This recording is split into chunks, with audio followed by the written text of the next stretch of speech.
আসসালামু আলাইকুম। আপনাদের সামনে আরও একটি নতুন ভিডিও নিয়ে হাজির হলাম। সকালে ঘুম থেকে উঠে ভালো লাগছিল না, ভাবছি কোথায় যাওয়া যায়। তারপর আমি আমার বান্ধবী মিলে ঢাকা ইউনিভার্সিটি টিএসসি মোড়ে চলে গেলাম। সেখানে গিয়ে তেঁতুল চা খাইলাম, কারণ গতদিনেও আমি খেয়েছিলাম। আমার কাছে দারুণ লেগেছে, অনেক টেস্টি আর কি।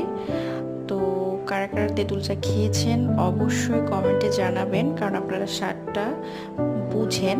আর যারা খাননি তারা অবশ্যই একবার ট্রাই করবেন, রিয়েলি অনেক মজা।